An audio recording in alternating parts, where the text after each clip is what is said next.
Et si je vous disais qu'il existe un moyen de faire baisser le prix de plusieurs dizaines de pourcentages de tout ce que vous achetez? Parce qu'en fait, beaucoup de personnes pensent que la négo c'est de l'improvisation totale, alors qu'en réalité pas du tout. Et comme cette question reste en suspens, vous me connaissez, j'ai fait un travail de fond pendant plusieurs semaines, et après avoir lu les 19 livres les plus connus sur la négociation, je peux vous dire qu'en réalité la méthode elle est quasi tout le temps la même. Une méthode en 9 étapes, celle qu'on va voir dans cette vidéo. Volontairement ici, je vais prendre l'exemple de négocier un appartement pour contextualiser un petit peu mieux ces 9 étapes. Mais bien évidemment, vous pouvez les utiliser pour négocier tout ce que vous voulez. Un délai supplémentaire pour rendre votre devoir à la fac, une sortie exceptionnelle auprès de vos parents ou tout ce dont vous avez besoin. L'important, c'est de ne pas rajouter ou d'enlever des étapes, mais vous pouvez les amener de la manière qui vous paraît la plus appropriée. C'est parti. Étape numéro 1, anticipez votre négociation. C'est vraiment la pierre angulaire de ces 9 étapes, le fait qu'une négociation, elle ne s'improvise pas, c'est pas on arrive devant la personne et on sort ce qui nous vient à l'esprit, mais elle se prépare en amont stratégiquement pour que cette étape de négociation ne soit qu'une recette à dérouler et non pas à inventer au fur et à mesure de ce qui se passe. Alors évidemment, il faudra s'adapter à la personne qui est en face de vous et tout un tas de réponses qu'elle va pouvoir vous fournir, mais vos points de repère au fur et à mesure de la stratégie psychologique que vous êtes en train de délivrer doivent rester les mêmes. D'où l'intérêt de bien connaître ces 9 étapes et de s'entraîner en amont à les effectuer. Et pour véritablement anticiper comme un chef votre négociation, il faudra que vous passiez par les 3 briques essentielles de cette première étape. Brique numéro 1, il faut connaître ce qu'on négocie. Si vous décidez le dimanche d'aller dans une brocante et que vous cherchez à acheter un meuble ancien datant de l'époque de Louis XIV, mais que vous ne savez pas reconnaître ce type de meuble, que vous ne savez pas le dater et que vous ne savez pas estimer sa valeur, eh bien vous êtes quasi sûr de faire une mauvaise affaire, en tout cas de rater complètement une stratégie de négociation si l'opportunité se présente à vous. Si vous souhaitez dans un autre contexte acheter un appartement, il faut que vous connaissiez le secteur, la ville, les caractéristiques de l'appartement, est-ce que c'est un 2 pièces, un 3 pièces, à qui vous allez pouvoir le louer derrière, s'agit-il d'une ville étudiante? Tous ces paramètres-là qui a trait à la connaissance de votre produit sont des éléments essentiels non seulement pour pouvoir dérouler votre stratégie de négociation, mais aussi pour avoir une bonne confiance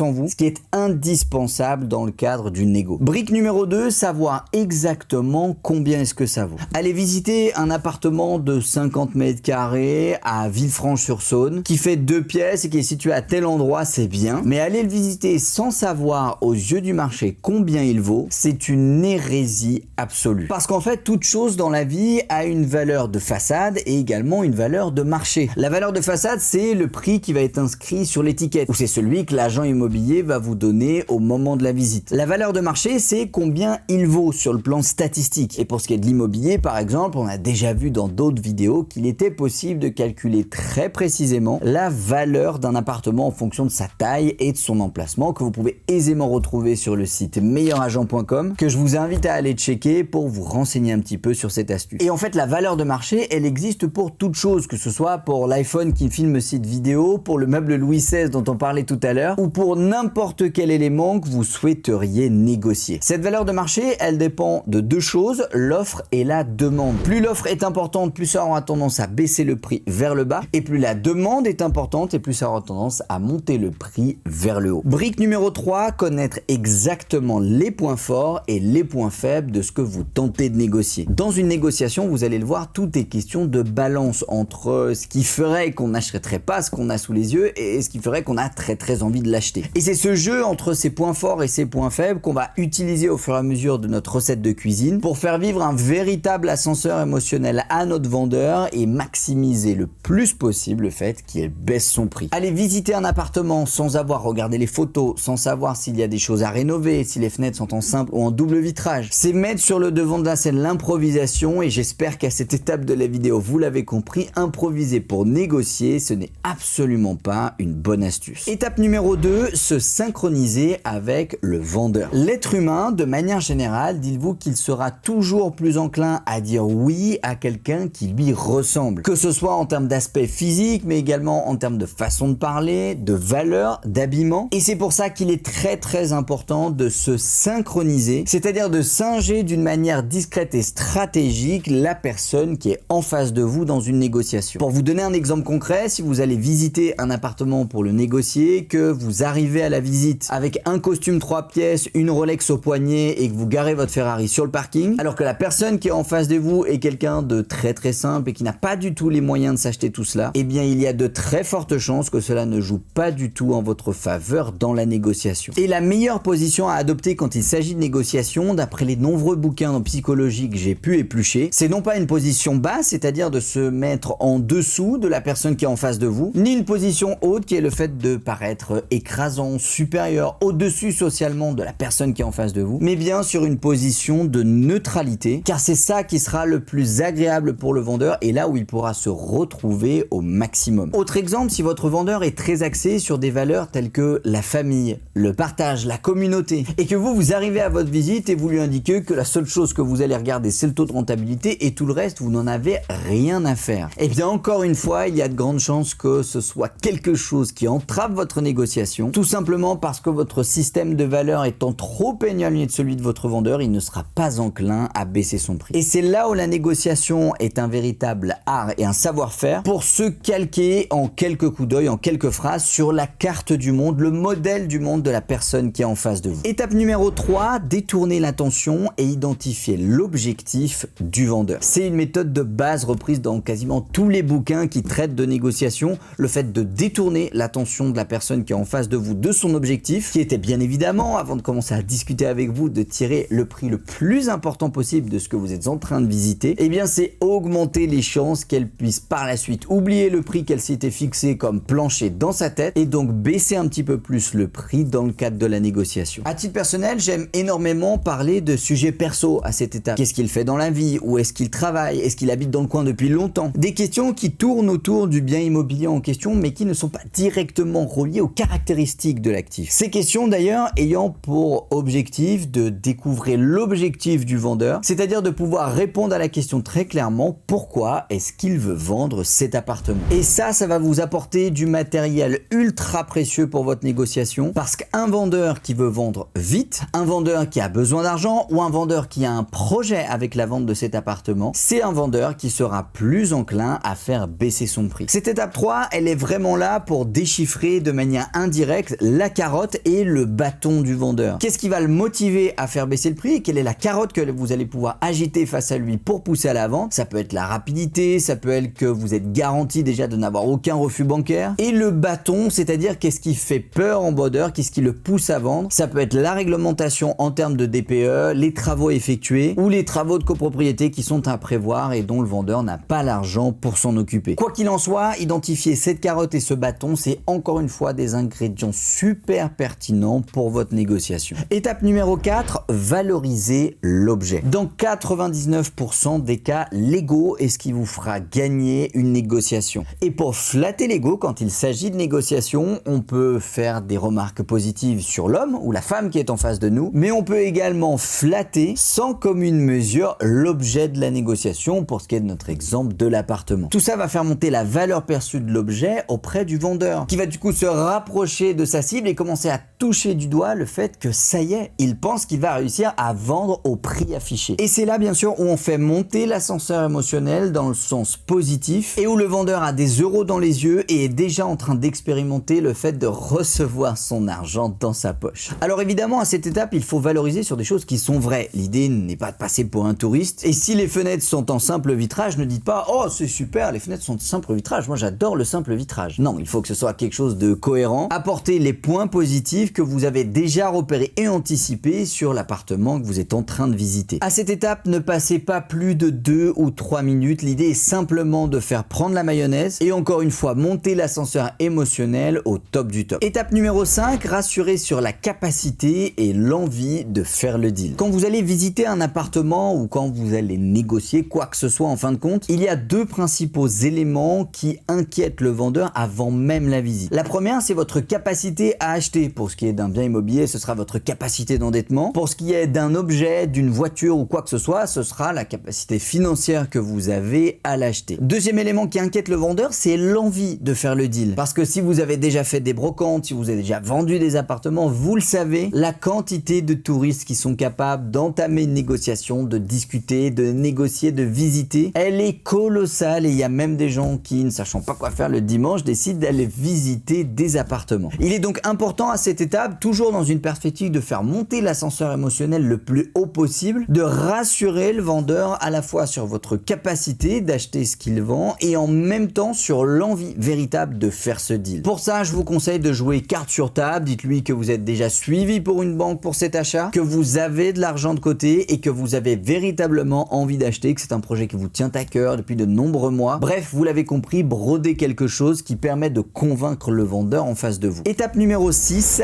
d'évaluer l'objet. Et c'est à cette étape où vous allez tirer la manivelle vers le bas de notre ascenseur émotionnel et le faire redescendre le plus bas possible. Le vendeur qui était alors persuadé que ça y est, il allait faire le deal et c'est comme si le chèque était déjà dans sa poche, va en fait se rendre compte à cette étape que c'est très loin d'être gagné et que pour gagner, chose qu'il avait déjà imaginé dans sa tête, il va devoir faire un effort. Et l'effort, bien évidemment, que vous attendez, c'est une baisse du prix. Pour d'évaluer la valeur perçue d'un objet, il va falloir mettre en avant ses défauts et ses inconvénients. Et c'est encore une fois à ce moment-là que vous serez ravi d'avoir anticipé votre dossier pour mettre en avant les facettes négatives du bien, les charges de copropriété, les fenêtres qui sont en simple vitrage, la remise aux normes électriques qu'il est nécessaire, le DPE qui est en G, le mur avec la jambe qui n'est pas phonique. Tout cela va dépendre bien évidemment de ce que vous êtes en train de négocier, mais mettre en avant ces aspects négatifs, même si vous voyez que le vendeur n'écoute pas ou qu'il écoute à moitié, dans les faits, ça marche à tous les coups, ça va faire baisser la valeur perçue du bien dans la tête du vendeur. Et une fois que vous avez fait baisser au maximum la valeur perçue de l'appartement ou de l'objet que vous êtes en train de négocier, vous pouvez passer à l'étape numéro 7, qui est d'apporter la preuve de ce que vous dites. Si jamais vous avez donné comme point négatif le fait qu'il fallait changer les fenêtres et que cela est très coûteux, comme vous avez anticipé votre négociation, vous avez sur votre téléphone portable un devis de changement de fenêtre qui indique bien évidemment un montant très élevé. C'est ce qu'on appelle la preuve par la technique. Si jamais la discussion et les points négatifs de l'appartement étaient que le secteur n'offre pas une bonne rentabilité locative, la technique de la calculette qui consistera à sortir votre téléphone et à faire les calculs de rentabilité plus ou moins biaisés pour prouver que la rentabilité au prix que le propose le vendeur est inférieure à 5% et que ce serait complètement stupide d'acheter l'immobilier à 5% au moment où les taux d'intérêt sont à 5%. Tout ça va permettre de sceller complètement l'ascenseur émotionnel au plus bas en apportant une preuve qui ne vient pas de vous mais qui vient d'un aspect extérieur à l'intérieur de la négociation, et tout ça va très clairement faire baisser encore plus la valeur perçue dans la tête de votre vendeur. Tout ça avant de passer à une des étapes ultimes de votre négociation. Étape numéro 8,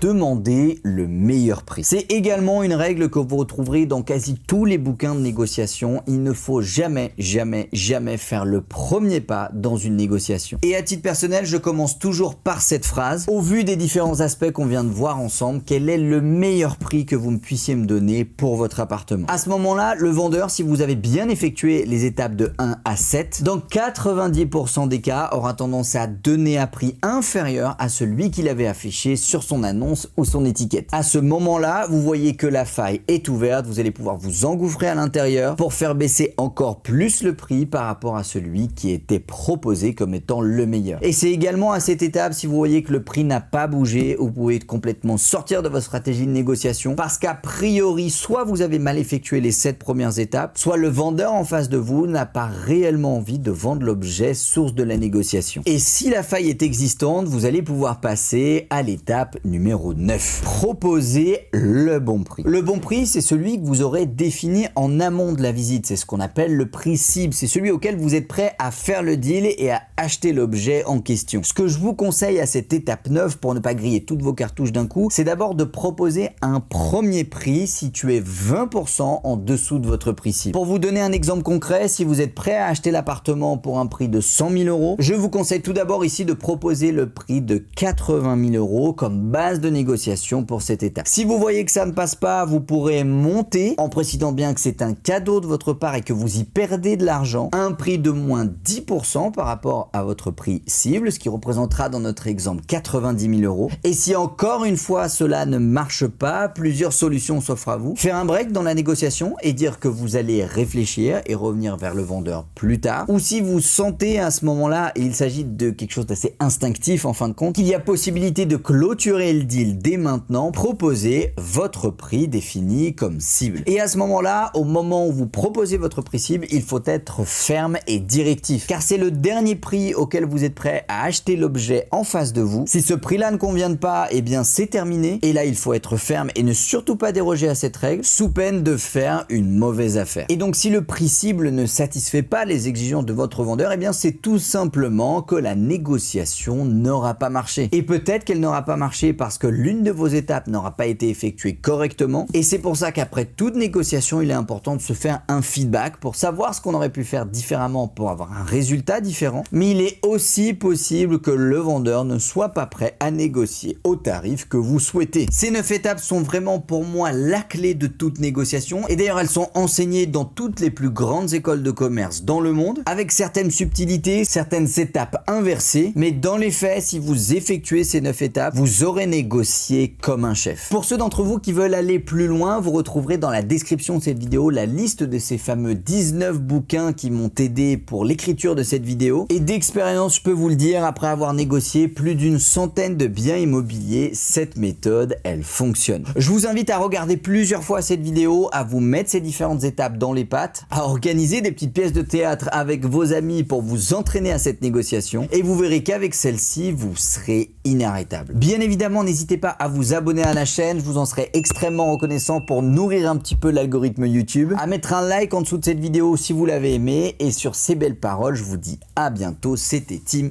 ciao.